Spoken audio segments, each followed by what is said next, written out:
السلام عليكم ورحمة الله وبركاته.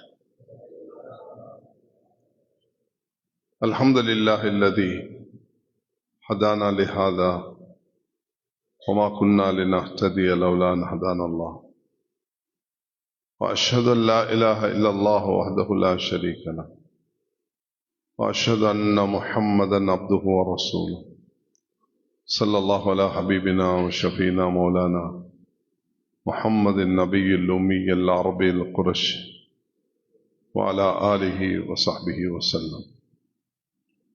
أما بعد، فأعوذ بالله من الشيطان الرجيم. بسم الله الرحمن الرحيم. ألف لام ميم ذلك الكتاب لا ريب فيه هدى للمتقين. وقال تعالى: إنا نحن نزلنا الذكر وإنا له لحافظون. وقال أيضا: ذلك ومن يعظم شعائر الله فإنها من تقوى القلوب. وقال عليه الصلاة والسلام: كل أمتي يدخلون الجنة إلا من أبى. قيل: من يأبى يا رسول الله؟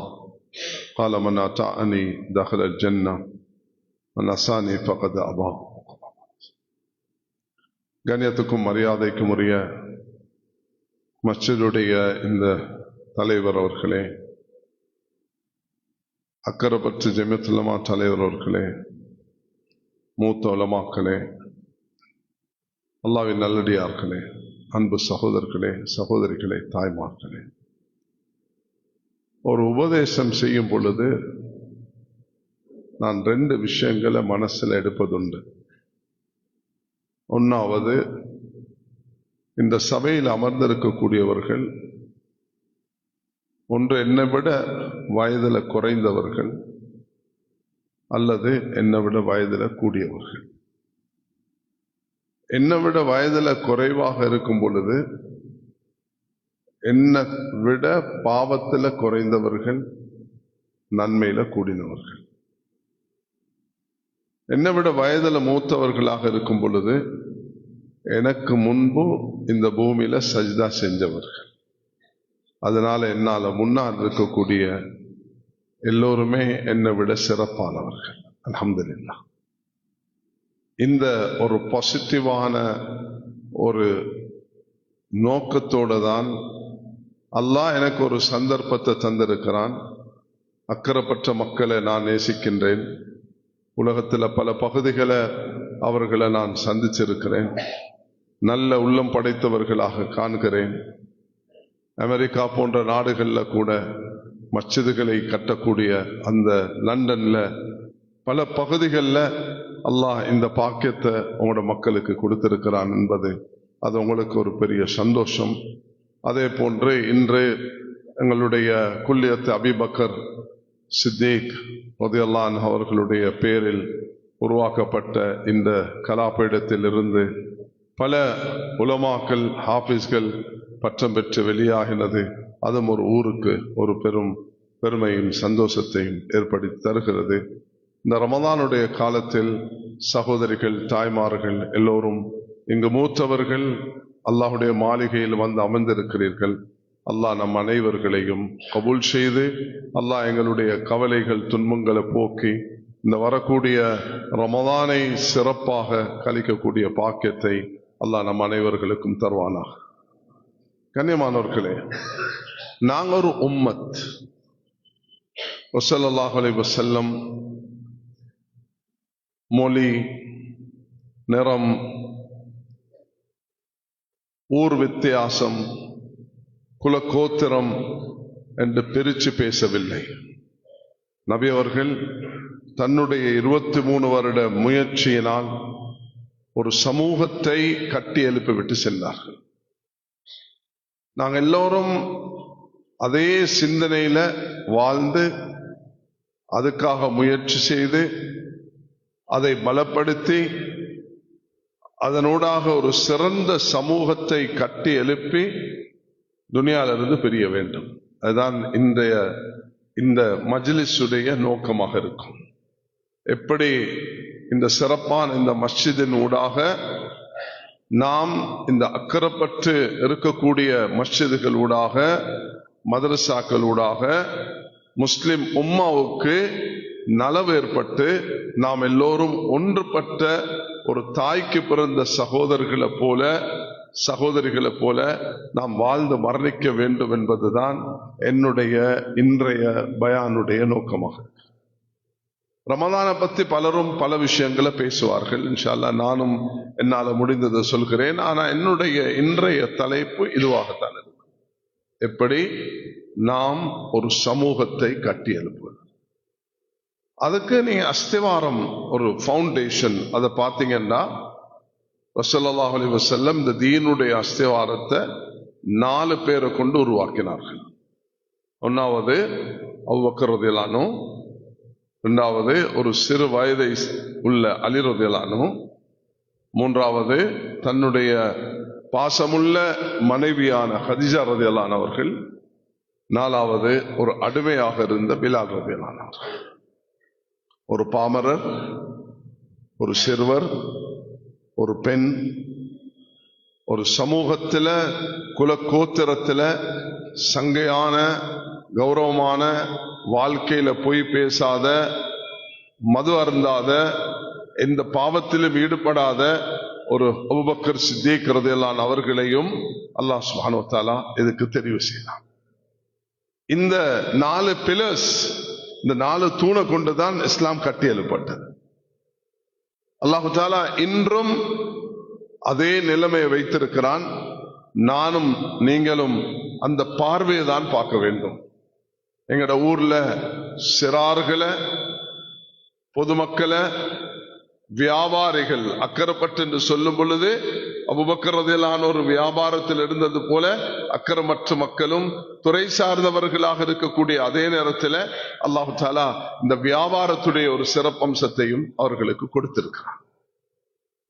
ஒரு பெண்ணாக இருந்து எவ்வளவு துணிச்சலாக, தைரியமாக ஹதீஜா ரலியல்லாஹு அன்ஹா அவர்கள் இந்த தன்னுடைய வாழ்நாளில் எவ்வளவு அதிசயமான நபி அவர்களுடன் வாழ்க்கை கழித்து ஒரு சிறப்பிடத்தை பெற்று அவர்கள் வாழ்ந்து மரணிக்கிறார்கள். தாய்மார்களே, ஹதீஜா ரலியல்லாஹு அன்ஹா ஒரு கன்னி பெண் அல்ல. நபி அவர்களை மணமுடிக்கும் பொழுது அவர்கள் ஒரு கணவனோட மட்டும் வாழ்ந்து விதவையான பெண்ணும் அல்ல. 2 கணவன்மாரோட ஏற்கனவே வாழ்ந்து விதவையான ஒரு பெண் தான் ஹதீஜா ரலியல்லாஹு அன்ஹா. அவர்கள் நபி அவர்களை மணமுடிக்கும் பொழுது 40 வயது, நபி அவர்களுக்கு 25 வயது. ஸல்லல்லாஹு அலைஹி வஸல்லமுடைய உள்ளம் எவ்வளவு விசாலமாக இருந்தது. அவர்கள் எப்படி சகிப்புத்தன்மையோட, தூர்நோக்கத்தோட இந்த அமானிதத்தை சுமந்து 15 வருஷம் கடந்து போகும் பொழுது 55 வயதாகுது. நபி அவர்களுக்கு நபித்துவம் கிடைக்குது. நபித்துவம் கிடைக்கிற அந்த 40 வயதில் அவர்கள் 55 வயதை எத்திருக்கும் பொழுது தனக்கு பெண் குழந்தைகளாக ஜெய்னப், ருக்கையா, உம்மு குல்சூம், ஃபாத்திமா, அது போக ஆண் குழந்தைகளையும் பெற்றெடுத்து அல்லாஹு தஆலா அவர்களை இந்த உலகத்திலிருந்து அவர்களை எடுத்து விட்டார். இந்த மக்காவுடைய சூழலில் நபி அவர்களும் வாழுவதே சிரமமாக இருக்கும் அந்த காலத்துல இந்த பெண் குழந்தைகளை வாழ வைப்பது என்பது எவ்வளவு சிரமமாக இருந்திருக்கும் அவர்களுக்கு.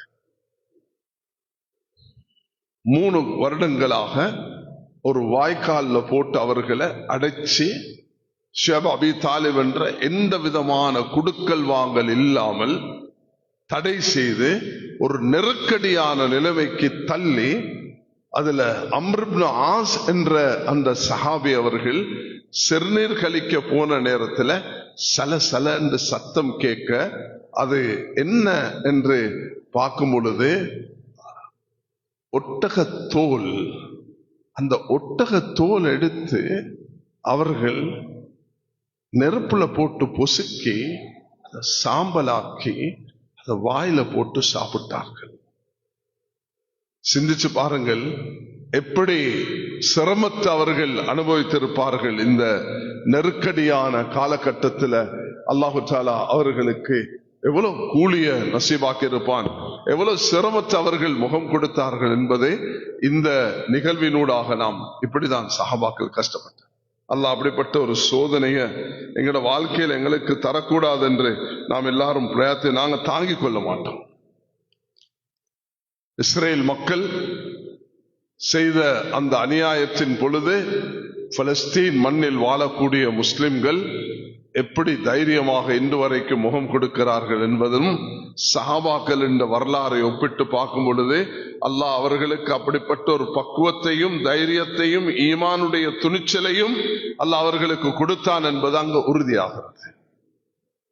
அதனால் கண்ணியமானவர்களே,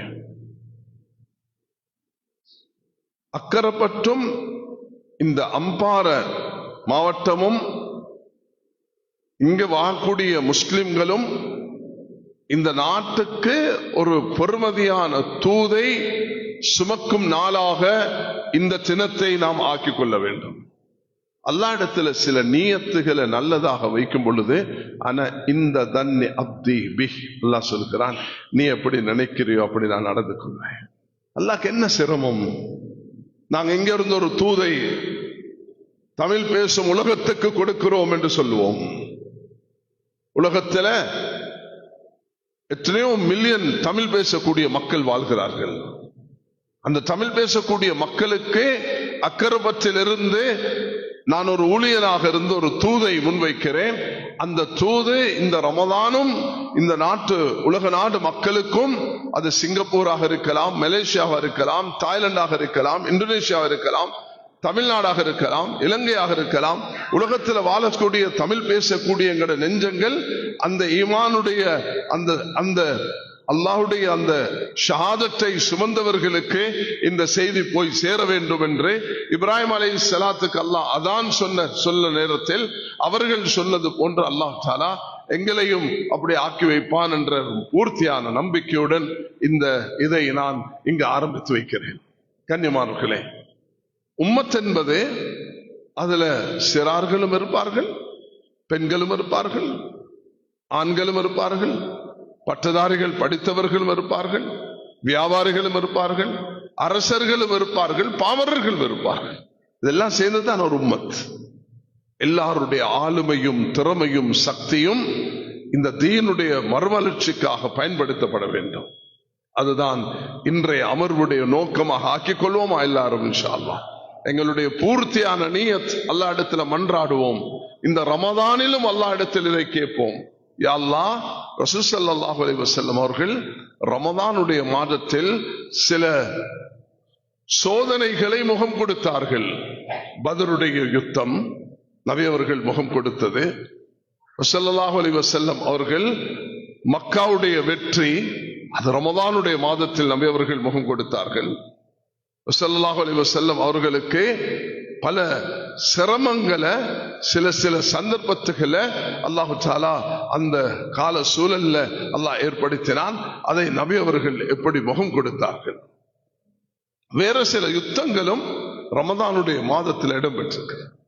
சஹாபாக்கள் எப்படி இருந்திருப்பார்கள்? அந்த பத்ருடைய 313 பேராக, ஆயுதங்களற்றவர்களாக, ஒரு சில வாகனங்களுடன் அவர்கள் மிக கஷ்டத்துக்கு மத்தியில ஸல்லல்லாஹு அலைஹி வஸல்லம் தன்னுடைய அந்த சஜ்தாவில் கண்ணீர் வடித்து அழும் அந்த காட்சியை பார்த்து ஹஜ்ரத் அபூபக்கர் ரலியல்லாஹு அன்ஹு போதும் யா ரசூலல்லாஹ் என்று அவர்களை தட்டி எழுப்பி அந்த நேரத்தில் அல்லாஹ் இறக்கிய குர்ஆனுடைய திருவசனம் தான் இத்தஸ்தகீஸூன ரப்பக்கும் ஃபஸ்தஜாபக்கும். நீங்க அல்லாஹ் இடத்துல மன்றாடினீங்க, அல்லாஹ் அதை ஏற்றுக்கொண்டான். நிமுமித்துக்கும் பிஅல்ஃபின் மினல் மலாயிகத்தி முர்திஃபீன், உங்களுக்கு நாம் மலக்குமார்களை அனுப்பி உதவி செய்ய போகிறோம் என்று அல்லாஹ் தஆலா அந்த நன்மாராயத்தை கொடுத்து அந்த சபையை அல்லாஹ் மலக்குகளை கொண்டு உதவி செய்தான். நாங்கள் சிறு வயதிலிருந்து 4 வயது குழந்தை மக்தபிலும் பள்ளிக்கூடத்திலும் குர்ஆன் பாடத்தை ஓதும் பொழுது ஆமன்து பில்லாஹி வ மலாயிகத்திஹி வ குதுபிஹி வ ருசுல் என்று தான் ஆரம்பிக்கிறோம். அல்லாஹ்வின் மீதும் மலக்குமார்கள் மீதும் ரசூல்மார்கள் நம்பிக்கை வைத்திருக்கிறோம். எங்களுக்கு முன்னாலும் பின்னாலும் வலதாலும் இடதாலும் எங்களை பாதுகாக்கக்கூடிய மலக்குமார்கள் இருக்கிறார்கள். இந்த சபையிலும் ஆகாயம் வரைக்கும் அல்லாஹ்வுடைய அமரர்கள் இங்கு கூடியிருக்கிறார்கள் என்பதில் கடுவத்தனையும் சந்தேகம் கிடையாது. ஹலும்மு இலா ஹாஜத்திக்கும், வாருங்கள் தாய்மார்கள் சகோதரிகள் அக்கரப்பற்றில் இந்த மஸ்ஜிதில் ஒன்று சேர்ந்திருக்கிறார்கள், முதியவர்கள் வாலிபர்கள் ஒன்று சேர்ந்திருக்கிறார்கள், வாருங்கள் ஹலும்மு இலா ஹாஜத்திக்கும் என்று மலக்குமார்களை அழைக்கிறார்கள்.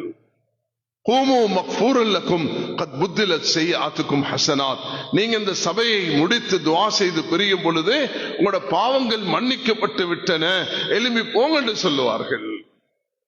கண்ணியமானவர்களே, அப்பாஸ் ரலியல்லாஹு அவர்கள் பத்ருடைய யுத்தம் முடியும் பொழுது ஒருவரை அவர்கள் ஒரு சிறியவர், என்ன அப்பாஸ் ரலியல்லாஹு அவர்கள் நபியுடைய சிறிய தந்தை சாச்சாதான், ஆனா பத்ருடைய யுத்தத்தில் முஸ்லிமாக அவர்கள் ஏற்றுக்கொள்ளவில்லை. அவர்கள் எதிரிகளுடன் ஒரு நிர்பந்தத்தின் பேரில் எதிரிகளுடன் சேர்ந்து வந்தார்கள். அந்த சபையில அவர்களை ஒரு சிறிய சஹாபி கையால பிடிச்சிட்டு வரும் பொழுது நபி அவர்களோட முன்னுக்கு வந்து சொன்னார், நான் தான் இவரை பிடிச்சேன் என்று. அப்பாஸ் ரலியல்லாஹு சொன்னார்கள், நீ பிடிக்கவில்லை. ரெண்டு பேருக்கும் தகராறு நடக்கும் பொழுது நபி அவர்கள் சொன்னார்கள், ஆனகல்லாஹு பிமலக்கின் கரீமின், சங்கையான ஒரு மலக்கை கொண்டு சஹாபி தோழரே அல்லாஹ் உதவி செய்தான், இல்லாட்டி நீ ஒன்னால் இவரை பிடிக்க முடியாது. அவர் குதிரையில உட்கார்ந்தாலே கால் கீழே படும் அளவுக்கு உயர்ந்தவராக இருந்தார். அவர் ஒரு சத்தத்தை போட்டால் 15 மைல் தூரத்துக்கு அந்த சத்தம் போகுமாம்.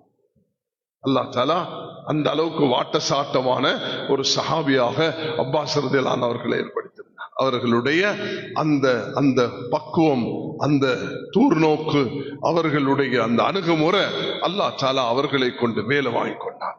ஆக கண்ணியமானவர்களே, சகோதரர்களே, தாய்மார்களே, ரசூல் ஸல்லல்லாஹு அலைஹி வஸல்லம் அவர்கள் ஒரு சிறந்த முன்மாதிரியான ஒரு சமூகத்தை மதீனா முனவ்வராவில் தயாரித்து அதில் எல்லோருடைய சக்திகளையும் இந்த உம்மத்துக்கு தேவையான விதத்தில் நபி அவர்கள் அதை உருவாக்கினார்கள். அப்துல்லா இப்னு அப்பாஸ், அப்துல்லா இப்னு உமர், அப்துல்லா இப்னு அம்ர், அப்துல்லா இப்னு மசூத் என்று அழைக்கப்படக்கூடிய இந்த சஹாபாக்கள் நபியுடைய அந்த பாசறையில் கற்று வெளியானவர்கள். அவர்களை அல்லாஹு தஆலா பயன்படுத்தினான். தாயிஃப் நகரம் மக்கள் வெள்ளமாக இருக்கும். ஏனென்று கேட்டால் சொல்லுவார்கள், அந்த நபியுடைய துஆவை பெற்ற அந்த சிறுவர் இன்று அவர் பெரிய ஒரு ஆலிமாக இருக்கிறார்.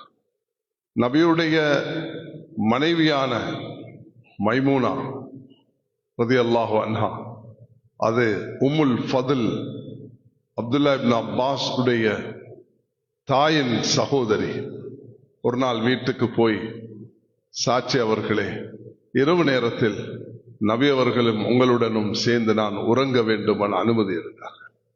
அந்த உறக்கத்தினூடாக இரவு நேரத்தில் அவர்கள் நபி அவர்களுடைய தூங்குறது போல நடித்து அந்த நபியுடைய அமல்களை கவனித்தார்கள், கற்றுக்கொண்டார்கள். நபி அவர்கள் வெளிவாசலுக்கு போன நேரத்தில் பாத்திரத்தில் தண்ணீரை கொண்டு போயிட்டு கொடுத்து அமைதியாக வச்சுட்டு வந்து தூங்குறது போல இருந்தார்கள். நபி அவர்கள் வலமைக்கு மாற்றமாக தண்ணீர் வைக்கப்பட்டு இருக்குது என்று மைமூனா ரலியல்லாஹு கேட்ட நேரம், ஹாதல் குலைம், இந்த சிறிய பையன் தான் இதை செய்தான் என்று அந்த சாட்சி அவர்கள் சொல்ல நபி அவர்கள் துஆ செய்தார்கள், அல்லாஹும்ம ஃபக்ஹிஹு ஃபித்தீன், யா அல்லாஹ் இவருக்கு மார்க்க அறிவையும் நுணுக்கத்தையும் கொடுப்பாயாக, அல்லிமுல் கிதாப் வல் ஹிக்மா என்ற அந்த அப்துல்லா இப்னு அப்பாஸ் அவர்கள் பிற்காலத்தில் ஒரு சிறந்த ஆலிமாக ஹப்ருல் உம்மா ஹிப்ருல் உம்மா, அவர்கள் ஒரு இஸ்லாமிய சஹாபாக்கள் மத்தியில் வாழ்ந்த ஒரு சிறந்த ஆலிமாக அவர்கள் திகழ்ந்தார்கள். உம்மத்துடைய முஃபஸ்ஸிராக மாறினார்கள். யார் அதுக்கு காரணம்? அந்த தாய் தான் காரணம். அந்த தாயுடைய அரவணைப்பு, அந்த தாயுடைய வழிகாட்டல், அந்த தாய் மேற்கொண்ட சிரமங்கள், சுப்ஹானல்லாஹ், அது சொல்லி முடிக்கிறதுக்குள்ள நேரம் அல்ல. அலி ரலியல்லாஹு அன்ஹு தாய் எடுத்தீங்கன்னா அது ஒரு ஃபாத்திமா, நபியுடைய மகள் எடுத்தா ஒரு ஃபாத்திமா, உமர் ரலியல்லாஹு அன்ஹுடைய அந்த சகோதரி எடுத்தா ஃபாத்திமா, ஃபாத்திமத்து பின்த் கைஸ், ஃபாத்திமத்து பின்த் முஹம்மத், ஃபாத்திமத்து பின்த் அசத், ஃபாத்திமத்து பின்த் கத்தாப் என்ற 20க்கும் மேற்பட்ட பெண்கள் ஃபவாத்திம்கள் என்று அழைக்கப்பட்டார்கள். அவர்களூடாக அல்லாஹ் பல காரியங்களை செய்தான். ஹதரத் அலி உடைய தகப்பனார் அபூ தாலிப் இஸ்லாம் என்ற இந்த பாக்கியத்தை நபியோடு நெருங்கியிருந்தும் அவர் அதை பெற்றுக்கொள்ளவில்லை. இடையில் ஒரு விஷயம் ஞாபகத்துக்கு வருகிறது. 3 சூறாக்களை சிந்திச்சு பாருங்கள். சூரத்து நூ, சூரத் இப்ராஹிம், சூரத்து முஹம்மத். சூரத்து நூஹ்ல நூஹ் அலைஹிஸ்ஸலாத்தையும் அவருடைய மனைவி மகனை பற்றி அல்லாஹ் வேறு இடங்களையும் சேர்த்து சொல்கிறான். இஸ்லாம் என்ற பாக்கியத்தை இழந்தார்கள். நபியாக ரசூலாக இருந்து தன்னுடைய மனைவிக்கு அந்த பாக்கியத்தை அவர்கள் கொடுக்க முடியவில்லை. இப்ராஹிம் அலைஹிஸ்ஸலாத்துடைய தந்தை நாளை கியாமத் நாளையில் நரகத்தில் போடப்படுவார்கள். எப்படி இருக்கும் இப்ராஹிம் அலைஹிஸ்ஸலாம் அவர்களுக்கு? நபி ஸல்லல்லாஹு அலைஹி வஸல்லம் அவருடைய சிறிய தந்தை அபூ தாலிப் குர்ஆனுடைய 3 சூறாக்களை ஓதும் பொழுது, இந்த பெரியவர்கள் ஞாபகம் வரும் பொழுது மேலெல்லாம் புல்லரித்து போகிறது. அல்லாஹ் எனக்கும் உங்களுக்கும் சகோதரிகளை, தாய்மார்களே, எமக்கு அந்த பாக்கியத்தை தந்ததுக்காக வேண்டி அல்லாஹ்வுக்கு நான் எப்படிதான் நன்றி செலுத்துவது என்று தெரியாது. அல்லாஹ் இந்த ஈமானிய பாக்கியத்தை, இந்த மஸ்ஜிதில் இருக்கக்கூடிய பாக்கியத்தை, ஒரு உம்மத்தாக இருக்கக்கூடிய பாக்கியத்தை அல்லாஹ் தந்திருக்கிறார். ரசூல் ஸல்லல்லாஹு அலைஹி வஸல்லம் அவர்கள் இப்படிதான் தெரிவு செய்தார்கள். அலி ரலியல்லாஹு அன்ஹு அவர்களுடைய அந்த தாய் ஃபாத்திமா அவர்களுக்கு சில குழந்தைகள், ஜாஃபர், அலி, தாலிப், உகைல், உம்மு ஹானி, இந்த 5 குழந்தைகளையும் வளர்ப்பதற்கு கணவன் ஒரு பக்கம் இழுக்கிறார். ரப்பி இப்னிலி இந்தக பைத்தன் ஃபில் ஜன்னah வநஜ்னி மின் ஃபிரௌன வஅமலி வநஜ்னி மினல் கௌமித் ஸாலிமீன் என்று ஃபிரௌனுடைய மனைவி ஆசியா துஆ செய்தது போல அவர்களும் துஆ செய்கிறார்கள். தாய்மார்களுக்கு ஒரு படிப்பினையாக அல்லாஹ் கொடுத்ததுதான் ஃபிரௌனுடைய மனைவியாக இருந்து எப்படி அவர்கள் ஈடேற்றம் பெற்றார்கள் என்பதை அல்லாஹ் கோடிட்டு காண்பிக்கிறான். அல்லாஹ் சுப்ஹானஹு வ தஆலா அவர்களுக்கு கட்டி கொடுத்த அந்த சொர்க்கம் மாலா ஐனுன் ரஅத் வலா உதுன் சமியத் வலா கதர் அலா கல்பி பஷர். ரமதான் வரக்கூடிய நேரத்தில் அந்த அல்லாஹும்ம இன்னா நஸ்அலுக்கல் ஜன்ன வ நஊது பிக மினன் நார் என்றுதான் அல்லாஹ் இடத்துல துஆ செஞ்சு கொண்டே இருக்க வேண்டும்.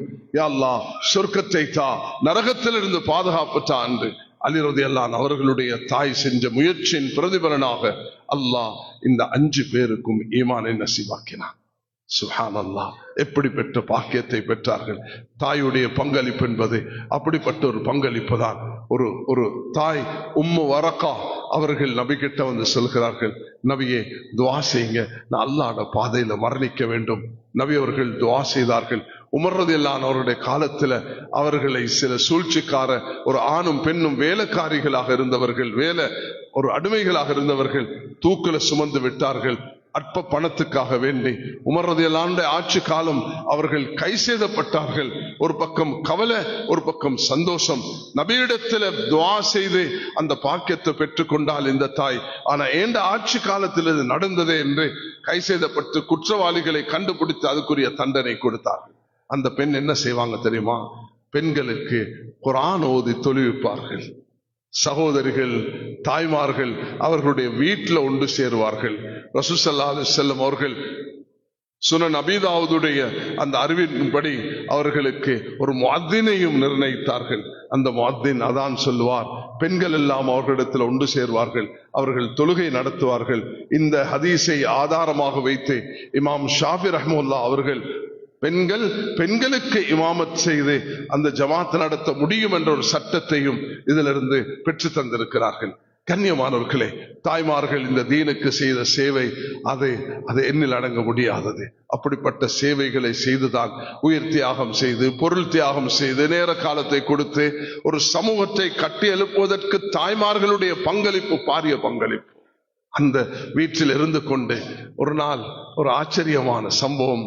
ஹதரத் ஆயிஷா ரலியல்லாஹு அன்ஹுடைய மூத்த சகோதரி அஸ்மா, அந்த அஸ்மாவுடைய மகன் அப்துல்லா இப்னு ஜுபைர், அந்த அப்துல்லா ஜுபைருடைய இன்னொரு சகோதரன் உருவா, அந்த உருவா சாட்சி கிட்ட போயிட்டு கேட்கிறாங்க, சாட்சி நீங்க எதுல எடுத்தாலும் நல்ல ஸ்பெஷலிஸ்டா இருக்கிறீங்க, குர்ஆன் உங்களுக்கு பாடம், ஹதீஸ் உங்களுக்கு பாடம், ஃபிக்ஹ் சட்டம் உங்களுக்கு தெரியும், நீங்க சில வைத்திய முறைகளையும் சொல்றீங்க, இது எப்படி படிச்சீங்க என்று கேட்ட நேரம் சொன்னாங்க, வீட்டுக்கு யூதர்கள் வருவார்கள், நபியுடன் பேசுவார்கள், உரையாடுவார்கள், அதை கேட்டுக்கொண்டிருப்பேன். வீடு இப்படிப்பட்டதா? வீடு இந்த அளவுதான் இருக்கு. இவ்வளவுதான் இருக்கும். இதை விடவும் சில வேளை சின்னதாகத்தான் இருக்கும். அதுல நபி அவர்கள் படுத்தா சில நேரம் ஆயிஷா ரலியல்லாஹு அன்ஹா நபி அவர்கள் தொழக்கூடிய நேரத்துல காலை இப்படி விரிச்சு கொள்வார்கள். தொழுகையில ஜனாசா படுப்பது போன்று காலை விரிச்சு படுப்பார்கள். நபி சஜிதாக்கு போகும் பொழுது காலை பிடிப்பார்கள், காலை மடக்கி கொள்வார்கள். அந்த அளவுக்கு சிறிய இடத்துல இருந்து யூதர்களும் வந்து 5 பேர் உட்கார்ந்து அதை செவிசாய்த்து அவர்கள் சில வைத்திய விஷயங்களையும் படிச்சு கொண்டார்கள். ஆயிஷா ரலியல்லாஹு அன்ஹா பெண்களுக்கு மாதவிடாய் வரும் பொழுது அவர்கள் அந்த இரத்தத்தை அனுப்பி வைத்தால் அவர்கள் சொல்லுவார்களாம், இது நோயினாலேயா இது மாதவிடாயா? அந்த அளவுக்கு அல்லாஹ் தஆலா அவர்களுக்கு அந்த நுணுக்கத்தை கொடுத்திருந்தார்.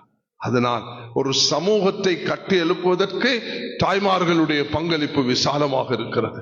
அவர்களுடைய பங்களிப்பின் ஊடாகத்தான் ஒரு சஹாபாக்களுடைய ஒரு சமூகம் கட்டி எழுப்பப்பட்டது. ஒவ்வொரு நேரத்திலும் அவர்களுடைய துணிச்சல், அவர்களுடைய தைரியம், அவர்களுடைய முன்மாதிரியான நடவடிக்கைகள் அவர்கள் வீட்டையும் அந்த சமூகத்தையும் கட்டி எழுப்புறதுக்கு காரணமாக இருந்திருக்கிறார்கள். அதே நேரம் அவர்கள் வளர்த்தெடுத்த அந்த குழந்தைகள், அது அப்துல்லா இப்னு ஜுபைராக இருக்கலாம், அஸ்மாவுடைய மகன். மதீனாக்கு வந்தவுடனே மதீனால உள்ள யூதர்கள் சொன்னார்கள், சூனியம் செஞ்சு விட்டோம், ஒரு ஆண் குழந்தையும் கிடைக்காது என்று சொன்னார்கள்.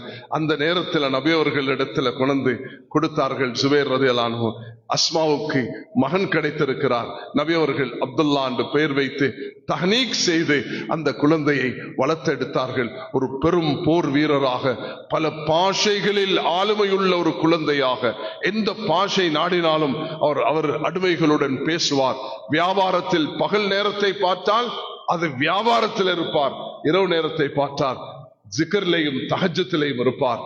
அவரை தண்ணீரால் காபத்துல்லா மூழ்கிப்பட்ட நேரத்தில் நீச்சல் அடிச்சு 7 தவாஃப்களை செய்த பெருமை அந்த அப்துல்லா இப்னு ஜுபைர் ரலியல்லாஹு அன்ஹு அவர்களுக்கு இருக்கிறது. ஜுபைர் ரலியல்லாஹு அன்ஹு அவர்கள் மகனை பார்த்து சொல்கிறார்கள், மகனே ஹம்மி தைனி, என்னுடைய கவலை, என்னுடைய கடன். உக்துல் மத்லூமன், நான் அநியாய நிலைமையில் கொல்லப்பட போகிறேன் மகனே. ஹம்மி தைனி, என்னுடைய கவலை, என்னுடைய கடன் தான் என்று மகனுக்கு ஒப்படைத்தார்கள்.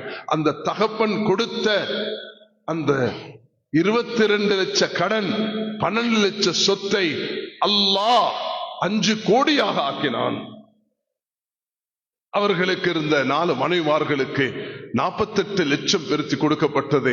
அந்த 3 கோடி சொச்சத்தை மிஞ்சுள்ள 3இல் ஒரு பகுதி பேரர்கள் பேத்திகளுக்கு பங்கிடப்பட்டதை இமாம் புகாரி அவர்கள் பதிவு செய்திருக்கிறார்கள்.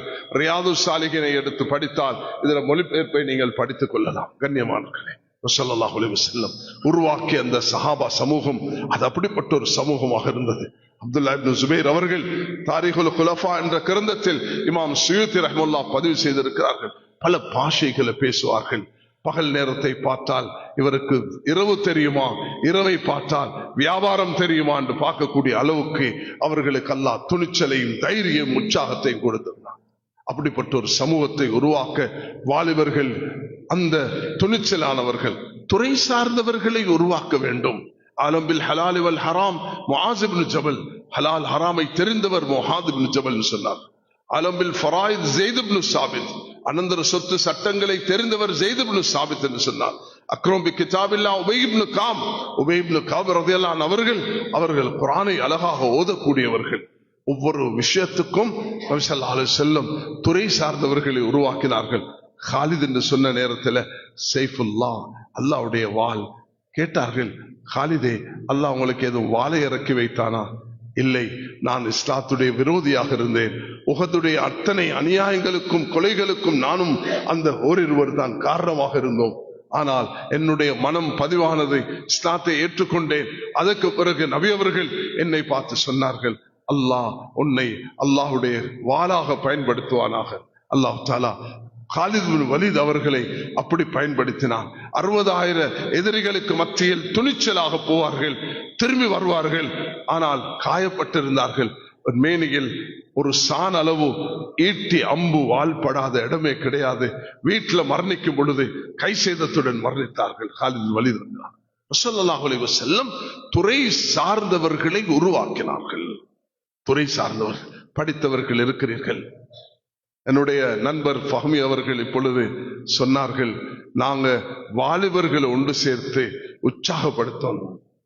அம்பாறையில் இருக்கக்கூடிய வாலிபர்கள், இந்த வாலிபர்கள் போதும் இந்த நாட்டுக்கும் உலகத்துக்கும் துறை சார்ந்தவர்களாக வருவதற்கு. இது எங்களுடைய பார்வையாக இருக்க வேண்டும்.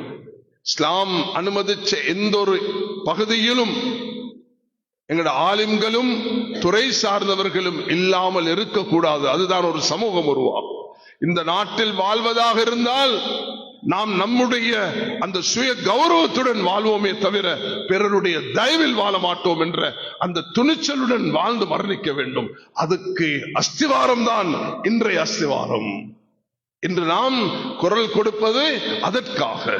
துறை சார்ந்தவர்கள் இந்த நாட்டுக்கு தேவை. முஸ்லிம்கள் எல்லோரும் அதனுடைய பங்காளிகளை தயாரிக்கிறார்கள்.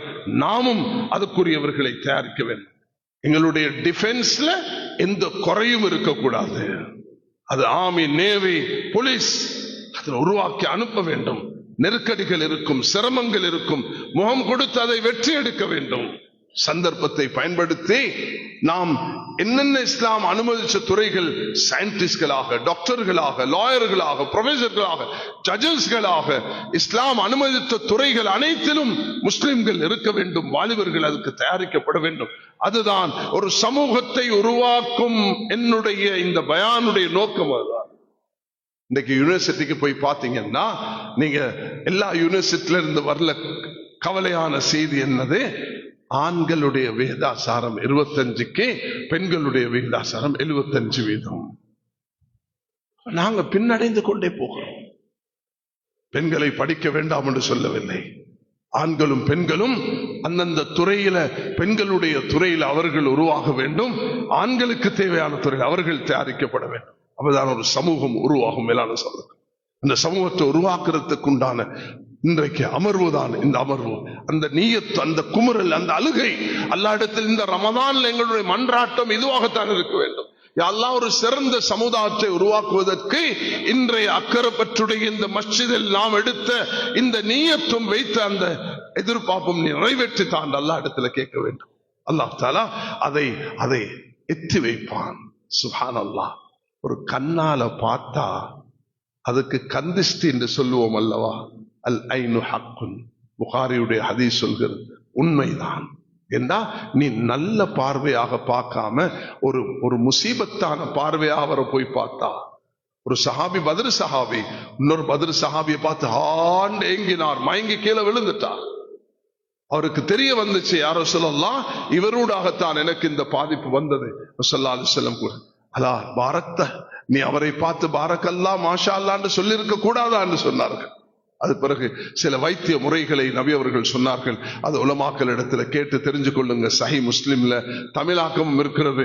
ரஹ்மத் பதிப்பகம் அவர்கள் செய்த, தமிழ் உலகத்துக்கு செய்த சேவை, 57 கிரந்தங்களை அதில் சஹி முஸ்லிம், புகாரி, திர்மிஸி தமிழ் மொழிபெயர்ப்பில் இங்கேயும் வச்சிருக்கிறார்கள் நினைக்கிறேன். தஃப்சீர் இப்னு கஸீர், அதை எல்லாத்தையும் அவர்கள் தொகுத்து தந்திருக்கிறார்கள். உலமாக்களோடு இருந்து தமிழில் வாசிக்கக்கூடிய அந்த சந்தர்ப்பத்தை அல்லாஹ் நமக்கு தந்திருக்கிறான். ரமதானுடைய காலத்தில் தஃப்சீர் இப்னு கஸீரை எடுத்து தமிழில் வாசிங்கள். அந்த அம்ம ஜுஸை எடுத்து மஸ்ஜிதுகளில் உலமாக்கள் மக்களுக்கு அதை அந்த 30ஆம் ஜுஸுடைய மொழிபெயர்ப்பு ஜமியத்துல் உலமா செய்திருக்கிறார்கள். அதை மக்கள் மயப்படுத்துங்கள். ஒவ்வொரு வீட்டிலும் அம்ம ஜுஸுடைய அந்த மொழிபெயர்ப்புடன் தஃப்சீருடன் இருக்க வேண்டும். அதை நாங்கள் ஒரு உம்மத்தை உருவாக்குறதுக்கு குர்ஆனுடன் இணைப்பு, அல்லாஹ்வுடன் நேசம், அந்த ரசூலுல்லாஹி அலைஹி வஸல்லம் அன்பு, சஹாபாக்களை முன்மாதிரியாக எடுத்துக்கொண்டு பயணிக்கும் பொழுதுதான் ஒரு உம்மத்து உருவாகும். மேலான சகோதரர்களே, வியாபாரிகள் தன்னுடைய வியாபாரத்தை சரியான முறையில் பயன்படுத்தினால் ஒரு சமூகத்துக்கு அந்த பணத்தினால் உதவியாக இருக்கும். இஸ்லாம் கொடுப்பதற்கு சில வழிகளை வைத்திருக்கிறது. ஒன்னாவது ஈசார், தண்ட தேவை இருந்தாலும் பிறருக்கு கொடுக்கணும். யூசிரூன அலா அன்ஃபுஸிஹிம் வலவ் கான பிஹிம் ஹஸாஸா. தனக்கு தேவை இருக்கிற நேரத்துல வீட்டுல விளக்கு அணைச்சிட்டு குழந்தைக்குள்ள சாப்பாட்டை எப்படி வந்த விருந்தாளிக்கு கொடுத்தார்கள் என்று அல்லாஹ் தஆலா பாராட்டுகிறான். ஒரு ஆட்டு தலை 7 வீடுகளுக்கு சுத்தி போற அளவுக்கு அவருக்கு கொடுக்க வேண்டும், அவருக்கு கொடுக்க வேண்டும் என்று கொடுத்தார்கள். யுத்இமூன தஆமல ஹுப்பிஹி மிஸ்கீனன் வ யதீமன் வ அஸீரா. தனக்கு தேவை இருந்த பொழுதும் அலி ரலியல்லாஹு அன்ஹு அவர்கள் வந்த மிஸ்கீனுக்கும் அனாதைக்கும் அந்த சிறை கைதிக்கும் கொடுத்ததை அல்லாஹ் குர்ஆன்ல பாராட்டுகிறான். ஒன்று இருக்கிறது ஈசார், ஒன்று இருக்கிறது இன்ஃபாக். வஅன்ஃபிகு ஃபீ ஸபீலில்லாஹ் வலா துல்கு பிஐதிக்கும் இலத் தஹ்லுகா. தர்மம் கொடுங்கள், செலவழிங்கள் அல்லாஹ்வுடைய பாதையில். உங்களுடைய கரங்களை அழிவில் போட்டுக் கொள்ள வேண்டாம், கஞ்சத்தனம் வேண்டாம். கஞ்சன் அல்லாஹ் விட்டு தூரமானவன், சொர்க்கத்தை விட்டு தூரமானவன். கொடையாளி அல்லாஹ்க்கு நெருக்கமானவன், அது சொர்க்கத்துக்கு நெருக்கமானவன் என்று ஹதீஸ்ல வந்திருக்கிறது. அதனால் எப்பொழுதும் கொஞ்சம் இருந்தாலும் கொடுத்து பழக வேண்டும். அதுதான் இஸ்லாம் கற்றுத்தந்த பாடம். அந்த பாடத்தின் அடிப்படையில் பார்க்கும் பொழுது ஒரு சமூகம் உருவாகிறதுக்கு இன்ஃபா வக்ஃப்கள் உருவாக்கப்பட வேண்டும். ஒரு வக்ஃபை கட்டி எழுப்புவதன் ஊடாக தர்மங்கள் மக்களுக்கு, மஸ்ஜிதுக்கும் மதரசாக்களுக்கும் நாங்க அதுகளை உருவாக்கிவிட்டு, இந்த நாட்டில் வாழ்ந்த மூத்தவர்கள், முன்னோர்கள் அந்த சுன்னத்தை நிறைவேற்றி விட்டு போயிருக்கிறார்கள். எங்களோட கடமை ஒன்று இருக்குது. யாருக்கு எந்த வக்ஃப் கொடுக்கப்பட்டிருக்கிறதோ அதை கட்டி பாதுகாப்பது ஆக முக்கியமானது. ரசூல் ஸல்லல்லாஹு அலைஹி வஸல்லம் தந்த வாழ்நாளில் ஹதியா, கிஃப்ட், நன்கொடையூடாக வாழ்ந்திருக்கிறார்கள். நபித்துவத்துக்கு பிறகு 23 வருஷத்தில் நபி அவர்கள் நபித்துவத்துக்கு முன்பு வியாபாரம் செய்தார்கள். அதுபுறம் வியாபாரம் செல்லவில்லை. சஹாபாக்கள் என்ன செய்வார்கள்? ஒட்டகங்களை கொண்டு விடுவார்கள். மதீனாக்கு முன்னால தன்னுடைய ஆடுகளை வந்து கட்டி வைப்பார்கள். இதுல பாலை கரைத்து நீங்க எடுத்துக்கொள்ளுங்கள் சொல்லுவார். மணிகா என்று சொல்லப்படும். அது ஒரு வகையான தர்மமாக இருந்தது. மதீனத்து மக்கள் ஈச்ச கொலைகளை கொண்டு மஸ்ஜிதில் தொங்க விடுவார்கள். வீட்டுக்கு வீட்டு உதவி செய்வார்கள். அல்லாஹ் தஆலா இதை பாராட்டியிருக்கிறார். ஸல்லல்லாஹு அலைஹி வஸல்லம் அவர்களுக்கு சில யூதர்களும் சில அந்நியர்களும் ஹதியாவாக அனுப்பினதை நபி அவர்கள் பெற்றுக் கொண்டிருக்கிறார்கள். ஒரு தாய் தன்னுடைய கையால நெசவு செய்து தயாரித்த ஒரு ஆடையை நபி அவர்களுக்கு கொண்டு கொடுத்தார்கள். நபி அவர்களை அணிந்து கொண்டு அடுத்த நாள் வந்த நேரம் ஒரு சஹாபி வந்து சொல்கிறார், யா ரசூலல்லாஹ், நீங்க எனக்கு இதை தாங்கன்னு கேட்டார். நபி அவர்கள் கழட்டி கொடுக்கிற நேரம் சஹாபாக்கள் ஆத்திரப்பட்டார்கள். நேத்து தானே வாப்பா நபி அவர்கள் எடுத்தார்கள், அந்த பெண் நபிக்கு தானே தயாரிச்சுட்டு வந்தது, நீ இதை போய் கேட்டாய் என்று ஆத்திரப்பட்ட நேரத்தில் அவர் சொன்னார், நான் எதுவும் பொழுதுபோக்குக்கும் வேறெதுக்கும் இதை எடுக்கவில்லை, என்ற கஃபனுக்காக நான் கேட்டேன். இமாம் புகாரி சொல்கிறார்கள், அந்த மனிதனுடைய எண்ணம் படியே அது கஃபனாக மாறிவிட்டது. அல்லாஹ் சுப்ஹானஹு வ தஆலா, கண்ணியமானவர்களே, நாங்க மூணாவது நாலாவதாக ஹதியா இருக்கிறது. அதுக்கு பிறகு சதகா. அது பலாய் முசீபத்துகள் இல்லா ஆக்கும். ஒரு பேரிச்சபலத்தை தர்மமாக கொடுத்திருந்தாலும் உன் நரகத்திலிருந்து பாதுகாப்பு தேடுங்கள் சொன்னார். அப்ப ஈசார் அது எங்களால செய்ய இயலாது. அபூபக்கர் ரலியல்லாஹு அன்ஹு அவர்களுக்கு நபி அவர்கள் விதிவிலக்காக அனுமதி கொடுத்தார்கள். அவர்களுடைய தேவை இருக்கிற நேரத்தில் கொடுக்கிறது. அது எல்லாராலும் சாத்தியம் இல்லை. அது எல்லாரும் செய்யவும் கூடாது.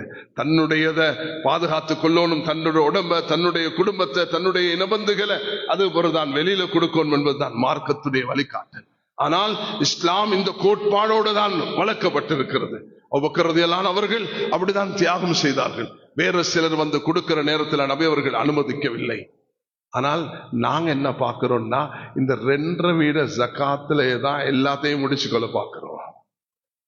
இது 2.5 வீதம். சஹாபாக்களுடைய ஃபஸாயில் சதகாத் எடுத்து வாசிங்கள் சம்பவத்தை.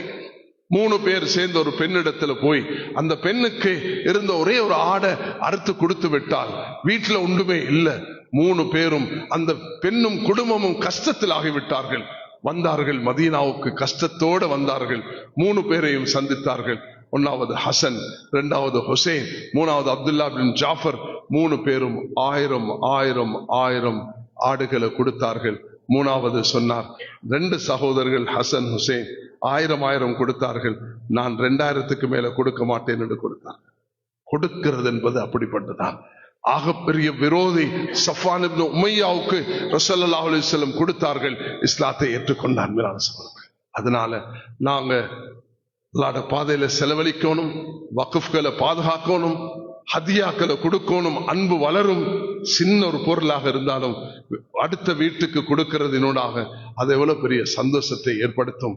அதே நேரத்தில் சதகாக்கள் கொடுக்க வேண்டும். ஜகாத்தையும் முறையாக விநியோகிக்கிறதன் மூலமாக ஒரு சமூகத்தை கட்டி எழுப்புவதற்கு அது காரணமாக அமைகிறது. கண்ணியமான சகோதரர்களே, அடுத்ததாக நான் சொல்ல விரும்புவது ஆக முக்கியமாக உலமாக்களும் படித்தவர்கள், துறை சார்ந்தவர்கள், மஸ்ஜித் நிர்வாகிகள் ஒன்றுபட்டு பயணிக்க வேண்டும். நீ வேற நான் வேறு என்று பயணித்தால் அந்த சமூகம் அழிந்துவிடும். ஒரு சமூகத்துடைய வளர்ச்சி உலமாக்களும் துறை சார்ந்தவர்களும், உலமாக்களும் நிர்வாகிகளும், உலமாக்களும் வியாபாரிகளும் உலமாக்களும் பொதுமக்களும் ஒன்றுக்கொன்று நெருங்கி பயணிக்க வேண்டும். நீ வேறு நான் வேறு இல்லாமல் நாங்கள் எல்லாரும் சகோதரர்களாக உலமாக்கல் பொதுமக்களை மதிக்க வேண்டும், பொதுமக்கள் உலமாக்களை மதிக்க வேண்டும். துறை சார்ந்தவர்கள் உலமாக்களிடத்தில் படிக்க வேண்டும், உலமாக்கல் துறை சார்ந்தவர்களிடத்தில் படிக்க வேண்டும். அந்த இதை கொண்டுதான் ஒரு சமூகம் உருவாகும். மேலான சகோதரர்கள், கட்டுறுப்பாக வடிச்சு சில விஷயங்களை மட்டும்தான் நான் இங்கு சொல்ல விரும்புகிறேன். அந்த அடிப்படையில் ஒரு வழக்கறிஞர் துறை சார்ந்தவர் இருக்கிறார்.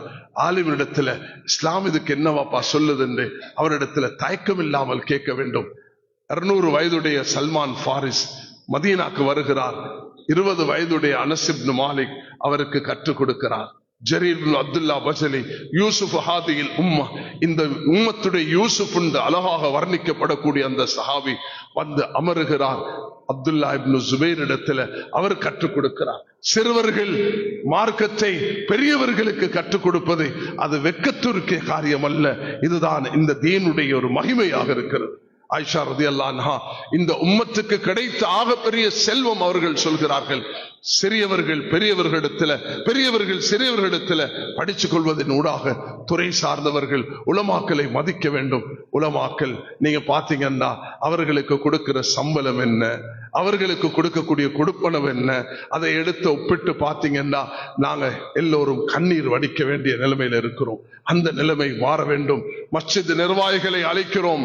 உலகத்தில் உள்ள தமிழ் பேசும் மஸ்ஜிதுகளில் நிர்வாகிகளாக இருக்கக்கூடிய இந்த நாட்டில் 3500 நிர்வாகிகளுக்கும் இன்று ஒரு சமூகத்தை உருவாக்குவதற்குரிய தூது என்ற அடிப்படையில் மஸ்ஜிதுகள் இருக்கக்கூடிய முஅத்தின்களாக இருக்கலாம், இமாம்களாக இருக்கலாம், அவர்களுக்கு உதவி செய்யுங்கள்.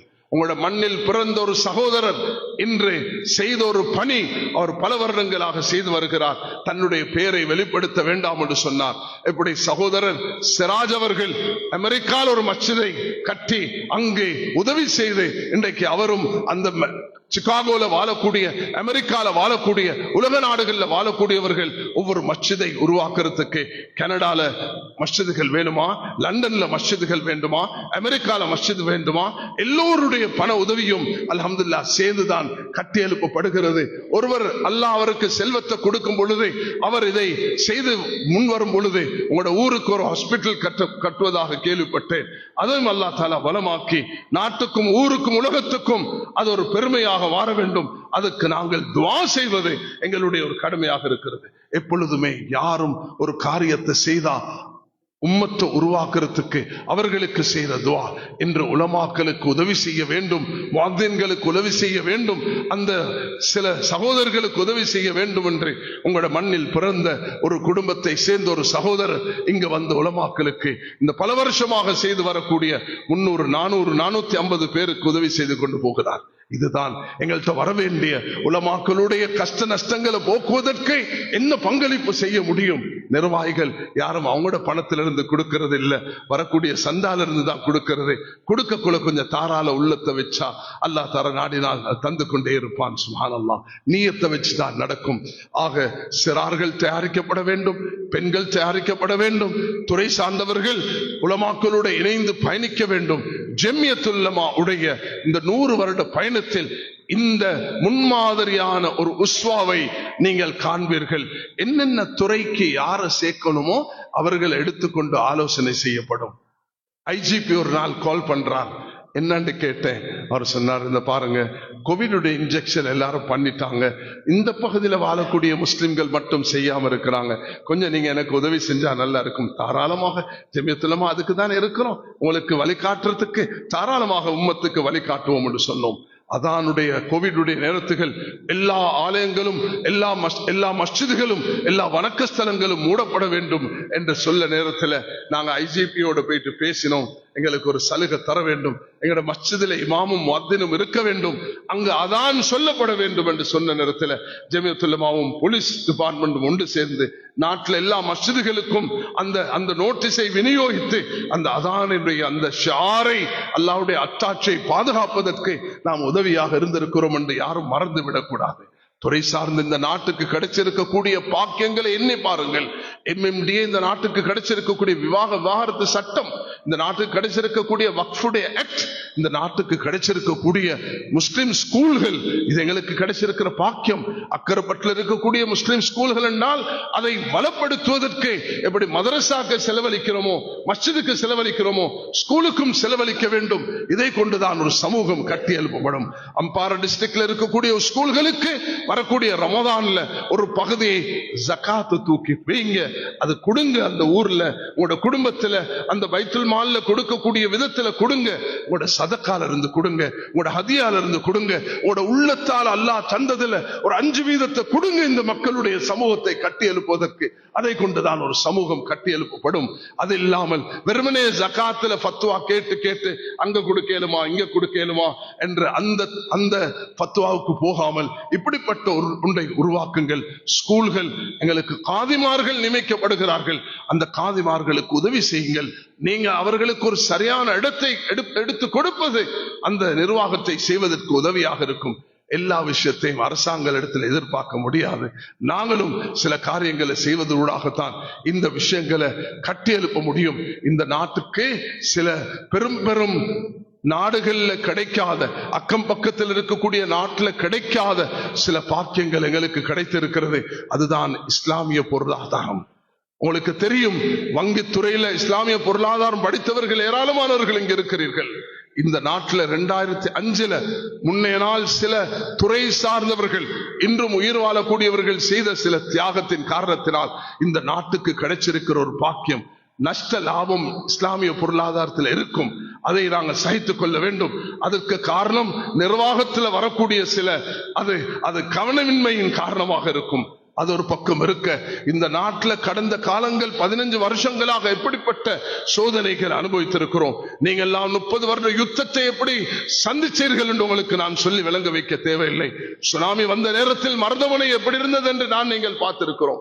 இந்த அம்பாறை பகுதியும் அந்த அம்மான் தொட்ட பகுதியும் எப்படி சோதனைக்கு உள்ளாக்கப்பட்டது என்று எங்களுக்கு தெரியும். நான் மருதமுனையில போய் மௌலானா இடத்துல பேசின நேரத்தில் எத்தனை தாய்மார்கள் உயிரிழந்தார்கள் என்று சொன்ன நேரத்தில் என்னை பிடிக்க வேண்டாம், என்னுடைய மேனியில் ஆடை இல்லை என்று தாய்மார்கள் உயிரை கொடுத்த அப்படிப்பட்ட தாய்மார்களும் இந்த மண்ணில் வாழ்ந்து மரணித்திருக்கிறார்கள். அல்லாஹ் தஆலா 17,000 ஜனாசாக்களை நாங்கள் இந்த சுனாமியில் அடக்கி இருக்கிறோம்.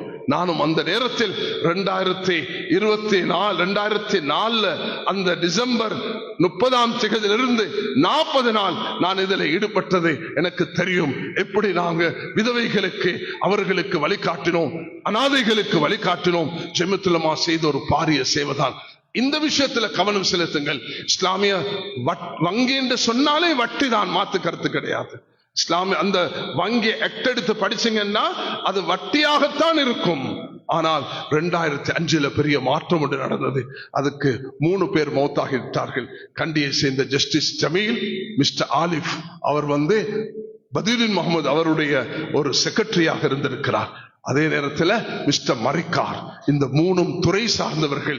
அவர்கள் அந்த நேரத்தில் இருந்த மிஸ்டர் ஜாய்வர்தன அவர்களோட பேசி அந்த நேரத்தில் அதை கொண்டு வருவதற்கு பார்லிமெண்ட்ல சட்டம் மாத்திரத்துக்கு அல்லாஹ் தஆலா காரணமாக இருந்தார். இன்று வாழ்கிறார்கள். உங்களுடைய இந்த யூனிவர்சிட்டியுடைய சான்சலராக இருக்கக்கூடிய கௌரவத்துக்குரிய PC ஃபாயில் முஸ்தபா அவர்கள், அதே நேரத்தில் எங்களுடைய டாக்டர் ரஃபீக் காசிம் அவர்கள், இவர்கள் உயிர் வாழ்கிறார்கள். அல்லாஹ் அவர்களுக்கு உடல் ஆரோக்கியத்தை கொடுக்க வேண்டும்.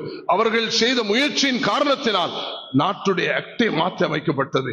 அப்படின்னா PLS, ப்ராஃபிட் லாஸ் ஷேரிங், பேங்க்ல வியாபாரம் செய்ய முடியும் என்ற சட்டம் 2005 பிறகுதான் இந்த நாட்டில் உருவாக்கப்பட்டது. அதுக்கு இந்த முஸ்லிம்கள் தான் காரணமாக அமைந்தார்கள். முன்னோர்களான முபாரக் ஹசரத் அவர்கள், ரியால் ஹசரத் அவர்கள், இன்னும் நியாஸ் ஹசரத் அவர்கள், அவர்களும் இதுக்கு பங்காளியாக மாறி இருக்கிறார்கள். அவர்களுடைய சலாவுதீன் ஹசரத் அவர்கள், இந்த 4 பேரும் அதுக்கு ஒரு உறுதுணையாக இருந்து சில விஷயங்களை கட்டியெழுப்பதற்கு காரணமாக அமைந்திருக்கிறார். இப்ப இதுல விவாதிச்சு கொண்டு ஒரு காசி கோர்ட்ல ஒரு பிரச்சனை வந்தா சோசியல் மீடியால போடுறது, ஒரு மஸ்ஜிதுல ஒரு பிரச்சனை வந்தா சோசியல் மீடியால போடுறது, அது ஒரு ஆலிம்ட ஒரு தவறு வந்தா அதை அம்பலப்படுத்துறது, ஒரு மதரசால ஒரு பிரச்சனை வந்தா அதை தூக்கி வெளியே போடுறது. இது இஸ்லாம் சமூகம் ஒரு நாளும் உருப்பட மாட்டாது. இத சமூகம் வழிகாட்ட வேண்டும், வழிநடத்த வேண்டும். மஸ்ஜிதுகள் ஒரு சமூகத்தை உருவாக்குவதற்கு இந்த அடிப்படைகளில் நாம் தவறிழைத்தால் அங்கு இந்த சமூகம் வீணாகி போயிடும். அதனால் ஒரு சமூகத்தை கட்டி எழுப்புவதற்கு நான் ஒரு சில விஷயங்களை தான் சுருக்கமாக முன்வைத்திருக்கிறேன். இன்ஷா அல்லாஹ் நான் நினைக்கிறேன் லாக்கில் தக்ஃபில் இஷாரா. நான் 2 விஷயத்தை சொல்ல விரும்புகிறேன். ஒரு ஹதீஸ்ல வருகிறது, எத்தி வைப்பவரை விட எத்தி வைக்கப்பட்டவர்கள் அவர்கள் கிரகிக்கக்கூடியவர்களாக இருப்பார்கள். எனக்கு நம்பிக்கை இருக்கிறது, இந்த மண்ணில் இந்த மஸ்ஜிதில் அமர்ந்திருக்கக்கூடிய அமைதியாக இந்த 1 மணி நேரத்தை 1.5 மணி நேரத்தை கழித்துக் கொண்டிருக்கக்கூடிய நீங்களும் தாய்மார்களும் சகோதரிகளும் கிரகிக்கிறீர்கள், புரிந்து கொள்கிறீர்கள், உள்ளத்தில் நிரப்பமான நீயத்துடன் இருக்கிறீர்கள். யா அல்லாஹ் இந்த ரமதானை ஒரு சமூக மாற்றத்துக்குரிய ரமதானாக ஆக்கி தருவாயாக என்று நாம் அல்லாஹ்விடத்தில் மன்றாட்டுடன் தான் இந்த பயணத்தை ஆரம்பித்திருக்கிறோம். வாலிபர்கள் தயாரிக்கப்படுவார்கள், சிறார்கள் மஸ்ஜிதுக்கு மக்தப் 5 வயது ஆகிட்டா தாய்மார்களே உங்களோட குழந்தைகளை மஸ்ஜிதுக்கு அனுப்புங்க, குர்ஆன் ஓத வைங்க. நான் ஒரு 5 நிமிஷம் கூட எடுக்கிறேன், பிரச்சனை இல்லை, 10 நிமிஷம் கவனமாக கேளுங்க, முடிக்க போகிறேன். குழந்தைகள் அல்லாமா இக்பால் எங்கள் யாருக்கும் தெரியாதவர் அல்ல. அல்லாமா இக்பாலுடைய கவிதைகள் அது அந்நியனுக்கும் தெரியும், ஐரோப்பியர்களுக்கும் தெரியும். அல்லாமா இக்பால் அவர்கள் பேசினது அதிகமாக உருது மொழியில தான், ஹிந்தில தான் அவர்கள் பேசினார்கள். ஆனால் உலகம் அதை வரவேற்கிறது. அவர்கள் ஸ்பெயினுக்கு போய் வந்தார்கள், வந்து சொன்னார்கள், ஓ இந்திய மக்களே, முல்லாக்கள், அவர் சொன்ன வார்த்தை முல்லாக்கள், இந்த மௌலைமார்கள் குழந்தைகளுக்கு குர்ஆன் கற்பிப்பதை விட்டார்கள் என்றால் ஒரு சமூகம் ஸ்பெயினை போல மாறிவிடும் என்று சொன்னார். கருத்து என்ன? ஸ்பெயின் அப்படியே மதம் மாறி போய் ஆயிரக்கணக்கான மஸ்ஜிதுகள் அது வேற மதங்கள் கையில மாறி போனது. இந்த இந்தியா மண்ணும் அப்படி ஆகிவிடும் எச்சரிக்கை செய்தார்கள். கன்னியமார்கள், இன்றைய வாலிபர்கள் சிறார்களை நாங்க ஸ்கூலுக்கு, காலேஜுக்கு, யூனிவர்சிட்டிக்கு கொடுக்கிறோம். அவர்கள் போகக்கூடிய துறைகள்ல எங்கேயும் அல்லாஹ் ரசூல் ஆகிரத் பேசப்பட மாட்டார். மெடிக்கல் படிக்கிற இடத்துல அது அல்லாஹ் ரசூல் ஆகிரத் பேசப்படுமா? இன்ஜினியரிங்ல அது இருக்குமா? லால அது இருக்குமா? என்ன இஸ்லாமிய நாடா இது? மதீனா முனவ்வராவா அதை பத்தி படிச்சு கொடுக்கறதுக்கு? எங்கேயும் அதை பத்தி பேச மாட்டாது. டென்டிஸ்ட், அது சயின்டிஸ்ட், அது மெடிக்கல், அது இன்ஜினியரிங், அது அக்கவுண்டிங், எங்கேயுமே இஸ்லாம் என்ற வார்த்தையே வரமாட்டாது. அப்ப எங்க இருந்து வரும்? இந்த 5 வயது புள்ள 15 வயது வரைக்கும் ஆலிமோடு சேர்ந்து பயணிக்கக்கூடிய நேரத்தில் அங்குதான் இந்த ஆலிம்களும் மனம் திறந்து தன்னுடைய புள்ளையை அனுசரிக்கிறது போல, அரவணைக்கிறது போல அந்த குழந்தைகளை பாசத்தோடு ஏசாமல் திட்டாமல் துஆ செய்து ரசூல் ஸல்லல்லாஹு அலைஹி வஸல்லம் எப்படி ஒரு குழந்தையை வழிநடத்தினார்களோ அது போல நாங்கள் வழிநடத்த வேண்டும். அன்பு உலமாக்களே, 10,000 15,000 வரைக்கும் வாழக்கூடிய இந்த நாட்டு உலமாக்களே, உங்களை விழித்தவனாக உங்களுக்கு இந்த தூதை தருகிறேன். ஒவ்வொருவரும் மஸ்ஜிதில் ஈடுபடுங்கள், உங்களுடைய நேரத்தை மஸ்ஜிதுக்கு கொடுங்கள். நிர்வாகிகளே அதுக்கு துணையாக இருங்கள். முன்னைய காலங்களில் நாங்கள் கட்டி எழுப்பி 2 லட்சம், அது 1500 மஸ்ஜிதுகள், 3000 மஸ்ஜிதுகளுக்கு கொண்டு போயிட்டு சேர்த்தோம். ஆனால் அந்த ஜஹரானுடைய ஃபித்னாவின் காரணத்தினால அது அப்படி வீழ்ச்சி அடைந்து போயிருக்கிறது. எல்லாரும் மறுமலர்ச்சிக்கு முதல் கட்டமாக இந்த மக்தபுகளை ஹயாத்தாக்குவோம் என்ற நியத்தை வைப்போமா எல்லாரும்? இன்ஷா அல்லாஹ் உலமாக்களும் துறை சார்ந்தவர்களும் சேர்ந்து அக்கறைப்பட்டு முன்மாதிரியாக இருங்கள். வாருங்கள், அலைங்கள், துறை சார்ந்தவர்கள் அமருங்கள். உலமாக்கள் மட்டும் இருந்து பேசிக் கொள்வதற்கல்ல, சமூக விஷயங்களை துறை சார்ந்தவர்களை எடுங்க. மற்ற நிர்வாகிகள் வாங்க, பெடரேஷன்களை உருவாக்குங்க, அங்கிருந்து பேசுங்க. பிரச்சனைகளை பேசாம தீர்வுகளை பாருங்க. இந்த பிரச்சனைக்கு என்ன தீர்வு? எங்களுக்கு இந்த தீர்வு இருக்குது, போகலாம். நான் பார்க்கிறேன் எப்படின்னா, நான் இந்த இஸ்லாமிய பொருளாதார விஷயத்துல 1995 என்னோட பயணித்த முபாரக் ஹசரத், ரியால் ஹசரத், சலாவுதீன் ஹசரத், நியாஸ் ஹசரத் எல்லாரும் மௌத்தாகிட்டாங்க. நானும் இப்ப நெருங்கி கொண்டிருக்கிறேன் போறதுக்கு, எந்த நேரம் என்று தெரியாது. கண்ணியமானவர்களே, ஈமானோட மதீனாவுடைய மௌத்த அல்லாஹ்வின் மரணத்தை அல்லாஹ் எங்கள் அனைவர்களுக்கும் நசீபாக்குவானா. நாங்க துறை சார்ந்தவர்கள் உருவாக்கணும். மதரசால சில வாலிபர்களுக்கு அந்த தைரியம் இருக்கும். அவர்கள் நான் ஒரு ஜட்ஜாக வரணும், நான் ஒரு காதியாக வரணும், அடையாளப்படுத்துங்க. அவருக்கு இன்றைக்கு 25 வயசா இருக்கும், ஆனால் ஒரு 15 வருஷத்துக்கு பிறகு அவர் ஒரு காதியாக வர முடியும். அவருக்கு அந்த ஆளுமையை உண்டாக்குங்க, அதை பயிற்சி கொடுங்க. அவருக்கு ஒரு அரசியல்வாதியை உருவாக்குறதுக்கும் இந்த மஸ்ஜித் பயன்படுத்தப்பட வேண்டும். முஸ்லிம்கள் அரசியல்வாதிகளாக வரும் பொழுது இஸ்லாமிய அடையாளம் அவர்களிடத்தில் காட்சி அளிக்க வேண்டும். அதுக்கும் உலமாக்களும் துறை சார்ந்தவர்களும் சேர்ந்து அதை கட்டி எழுப்ப வேண்டும். அரசியல்வாதிகளை திட்டி ஏசி இருந்த ஒரு சமூகம் உருவாக மாட்டாது. அரசியல் இருக்கக்கூடிய குறைபாடுகளை அடையாளப்படுத்தி தீர்வுகள் கொடுங்கள். நான் கொடுக்கும் தீர்வு ஒரு சமூகம் உருவாகும் என்று சொல்லும் பொழுது ஸ்பீக்கராகவும் இருப்பார், பார்லிமெண்ட்ல இருப்பார். ஆனால் அவருடைய ரெக்கார்டில் அல்லாஹ் ரசூல் ஓடிக்கொண்டிருப்பார். அவர் பேசும் பொழுது முதலாவது உலமாக்களிடத்தில் கேட்பார், இந்த துறையில நான் எப்படி பேச வேண்டும் என்று கேட்பார். அவர் அந்த வழிகாட்டலோட உலமாக்கள் அவர்களுடைய உதவியை எடுப்பார்கள். ரெண்டும் சேர்ந்துதான் தாவனு அல் பிர்ரி வத் தக்வா, நல்ல விஷயங்களுக்கு உதவியாக இருக்க வேண்டும் என்ற இந்த பயணத்தை பயணிக்கக்கூடிய நேரத்தில் தான் இந்த காரியங்கள் நடைபெறும். கண்ணியமானவர்களே, நாங்கள் ஒற்றுமையாக இருப்போம். ஒரு சின்ன சம்பவத்தை சொல்கிறேன். 3 மாடுகள் ஒன்று சேருமாம். அது நல்ல கொம்புள்ள மாடுகள், ஒன்று கருப்பு, ஒன்று வெள்ளை, ஒன்று பிரவுன். சிங்கம் வந்தா அது சிங்கத்தை விட தைரியமாக 3 மாடும் நிக்க கொல சிங்கம் ஒளிஞ்சு ஓடிடும். சிங்கம் ஒரு நல்ல ஒரு ட்ரிக்கி ஒரு தந்திரத்தை கையாண்டுச்சு. அது போய் கருப்பையும் பிரவுனையும் தனி எடுத்து சொல்லிச்சான், இந்த பாரு, இந்த வெள்ளை எங்கட நிறம் இல்லை, நாங்க 3 ஒன்று தானே, நான் அதை கொல்லும் பொழுது அதை அடிக்கும் பொழுது நீ கை வரக்கூடாது, நீ ஒதுங்கி இருக்கணும். அது முடிச்சிருச்சு கருப்பு. 2வது வந்துச்சு பிரவுன். வெள்ளை முதலாவது வெள்ளையை முடிச்சிச்சு. அதுக்கப்புறம் பிரவுனுக்கிட்ட வந்து சொல்லிச்சு, ஏண்ட நிறம் ஓண்ட நிறம் ஒன்று தானே, இது கருப்பு, இதை முடிக்கிறேன்னு சொல்லிச்சு. அதையும் முடிச்சிருச்சு. 3வது வந்துச்சு இந்த பிரவுன் கிட்ட.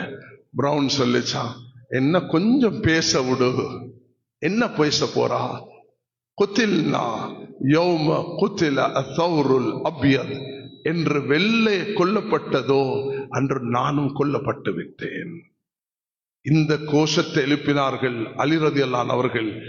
உஸ்மான் என்று ஷஹீதானாரோ ரலியல்லாஹு அன்ஹு, அன்று அலியும் கொல்லப்பட்டு விட்டார்னு சொன்னார்கள். சமூகத்தை கூறு போடுறதுக்கு டிவைட் அண்ட் ரூல் தான் இந்த அநியாயக்காரர்களுடைய சூழ்ச்சி. அதுக்கு நாங்க மாட்டிக்கொள்ளக்கூடாது, நாங்க தயாரிக்க வேண்டும். இந்த நாட்டுக்கு தகுதியானவர்கள் இப்ப இருக்கக்கூடியவர்களோட கைகோர்த்து மஸ்ஜிதுகள் உலமாக்கள் அவர்களோட பேசி மார்க்க விஷயங்களை அவர்களோட பரிமாறி அவர்களை வளர்த்து எடுக்க வேண்டும். எதிர்காலம் ஒரு சமூகம் உருவாகிறதுக்கு இந்த நாட்டில் நாங்க எங்களை மெரிட்ஸோட வாழ்றதுக்கு இது உதவியாக இருக்கும் என்று சொல்லிக்கொண்டு வரக்கூடிய ரமதான் ரஹ்மத்துடையது, மக்ஃபிரத்துடையது, நரக விடுதலையுடையது. அல்லாஹ் தஆலா இரக்கம் உள்ளவன். அல்லாஹ் அக்பர். ரசூல் ஸல்லல்லாஹு அலைஹி வஸல்லம் அவர்கள் பல சந்தர்ப்பத்தில் பலதையும் சுட்டி காட்டியிருக்கிறார்கள். தாயை விட பன்மடங்கு இரக்கம் உள்ளவன் அல்லாஹ். அந்த அல்லாஹோட நெருங்குவோம். ரமதான அதிகமான 4 விஷயங்கள்.